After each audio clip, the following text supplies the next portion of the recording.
సూర్యుడు మరింత కరుణను ఎర్రచేస్తున్న నేపథ్యం కనిపిస్తూ ఉన్నది. ప్రస్తుతం చూసుకుంటే విజయనగరం జిల్లాలో ఎండల వేడి మరింత పెరుగుతున్న నేపథ్యం కనిపిస్తూ ఉన్నది. గత 2 రోజులుగా చూసుకుంటే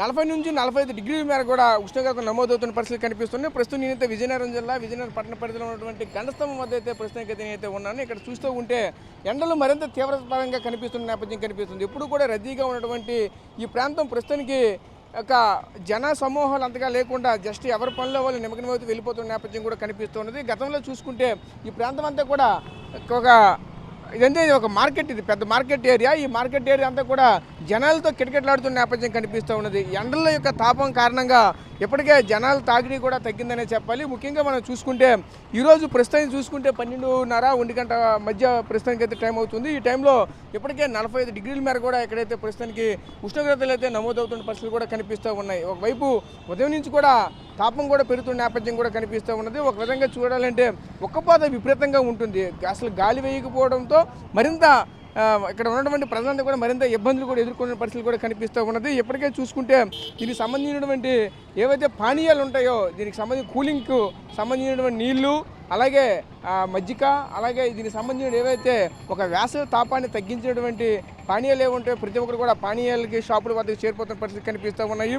ఇక్కడైతే మనం చూడవచ్చు, ఒకవైపు లస్సీ షాపులు కానీ, ఒకవైపు చెరుకు రసాలు కానీ, అలాగే మరొక వైపు ఈ మజ్జిగ, సెల్వి యంత్రాలు ఇవన్నీ కూడా పూర్తి స్థాయిలో కిటకిటలాడుతున్న పరిస్థితులు కూడా కనిపిస్తుంది. ఎందుకంటే ఈ యొక్క వేసవి తాపానికి తట్టుకోవడానికి ప్రతి ఒక్కరు కూడా అంటే బాడీ అంతా డీహైడ్రేషన్ అవుతూ ఉంటుంది. బాడీ డీహైడ్రేషన్ తగ్గడానికి.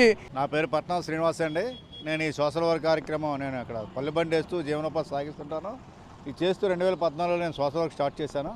అప్పుడు కిడ్నీ బాధ కానీ, క్యాన్సర్ బాధ కానీ, అనాథ పిల్లలు చాలా మటు చేశాం.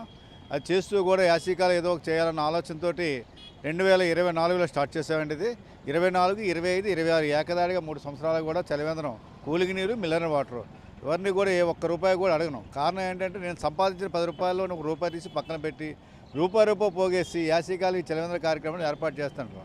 ఎందుకంటే నేను ఈ సమాజం మీద బతుకుతాను కాబట్టి సమాజంకి నేను ఏదో ఒకటి చేయాలని నాకు ఆలోచన దృక్పథంతో ఉన్నాను. ఎందుకంటే సమాజం ప్రజలు నన్ను పెంచి పోషిస్తున్నారు కాబట్టి ప్రజలకు ఏదో ఒకటి చేయాలన్న ఆలోచన దృక్పథంతో ఈ కార్యక్రమం చేపడతాను. ప్రస్తుతం చూసుకుంటే మధ్యాహ్నం 12 గంటల నుంచి 4 గంటల వరకు కూడా ఎండలు విపరీతంగా ఎక్కుతున్న నేపథ్యం కూడా కనిపిస్తుంది. దీనికి సంబంధించినటువంటి ప్రధానంగా చూసుకుంటే డాక్టర్లు కూడా ఒకటే సూచిస్తున్నారు, తగినంత నీరు, మజ్జిగ, కొబ్బరి నీళ్ళు తాగాలని ఒకవైపు డాక్టర్లు కూడా సూచిస్తున్న పరిస్థితి కనిపిస్తూ ఉన్నది. ఎవరైనా సరే ఇంపార్టెంట్ పనులు ఉంటే తప్పకుండా ఎవరు కూడా బయటికి రావద్దు అంటూ కూడా ఇప్పటికే వాతావరణ శాఖ అధికారులు అలాగే డాక్టర్లు కూడా సూచిస్తున్న పరిస్థితి కనిపిస్తూ ఉన్నాయి. ముఖ్యంగా వృద్ధులు, చిన్నపిల్లలు కూడా ఇటువంటి ఎండల్లో ఉంటే ఖచ్చితంగా అనారోగ్య బారిన పడతారు కాబట్టి ఎవరు కూడా బయటికి రావద్దంటూ కూడా చెప్పుకొస్తున్న పరిస్థితులు కూడా కనిపిస్తున్నాయి. ఏదైనా సరే అత్యవసర పనులు ఉంటే తప్పకుండా బయటికి ఎవరు కూడా రావద్దంటూ అధికారులు కూడా సూచిస్తున్న పరిస్థితులు కూడా కనిపిస్తూ ఉన్నాయి. ప్రస్తుతం ఈరోజు చూసుకుంటే గండస్తంభం వద్ద ఒక నిర్మానుష్యంగానే కనిపిస్తున్న నేపథ్యం కూడా కనిపిస్తున్నది. ఒకవైపు అయితే చూడవచ్చు ఎంజీ రోడ్డు, ఇది ఈ ఎంజీ ఇక్కడ దీనికి గండస్తంభంకి ఆపోజిట్లో ఉన్నటువంటి ఎంజీ రోడ్డు అంతా కూడా ఒక నిర్మానుష్యమైనటువంటి వాతావరణమే మనకైతే కనిపిస్తూ ఉన్నది. ఎప్పుడు కూడా జన సమూహాలతో కిటకిటలాడుతున్నటువంటి ఈ ప్రాంతం అంతా కూడా నిర్మానుష్యంగా అంతగా అంటే జనరల్గా చూసుకుంటే ఇదే మార్గం గుండా వందలాది మంది ఉంటున్న నేపథ్యం కూడా, వేలాది మంది, వందలాది మంది ఉంటున్న నేపథ్యం కూడా కనిపిస్తూ ఉన్నది. ఇప్పుడు చూస్తే ఒక 10ల సంఖ్యలోనే ఇక్కడ జనాలు మాత్రం కనిపిస్తూ ఉన్నారు. ప్రస్తుతానికైతే ఎండల తాపానికైతే పూర్తిగా ఉక్కపోత కారణంగా ప్రజలంతా కూడా తీవ్ర ఇబ్బందులు ఎక్కట్లో పడుతున్న నేపథ్యం కూడా కనిపిస్తూ ఉన్నది.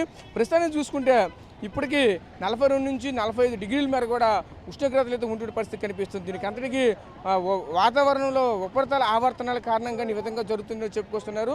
మరోవైపు వాతావరణ శాఖ వర్షాలు కూడా కురిసే అవకాశాలు ఉన్నాయంటూ కూడా మరొకవైపు చెప్పుకొస్తున్న నేపథ్యం కూడా కనిపిస్తున్నది. ఉదయం అంతా ఎండెక్కుతుంది, సాయంత్రం అయ్యేసరికి మబ్బులు వేసి అకాల వర్షాలు కూడా కురిసే అవకాశాలు ఉన్నాయంటూ కూడా మరొకవైపు చెప్పుకొస్తుంది. దీని కారణంగా అకాల వర్షాలు కురవడంతో ఒక్కసారిగా వేడి పుట్టడంతో అంటే భూమిలో నుంచి ఆవిరి బయటికి రావడంతో మరింత ఉక్కపోత కూడా దీని కారణంగా వస్తుందంటూ కూడా దీనికి సంబంధించిన నిపుణులు కూడా చెప్పుకొస్తున్న నేపథ్యం కూడా కనిపిస్తున్నది. ప్రస్తుతం ఇది విజయనగరంలో ఉన్నటువంటి తాజా పరిస్థితి. కెమెరా పర్సన్ నాయుడుతో రాజేష్, RTV, విజయనగరం నుంచి.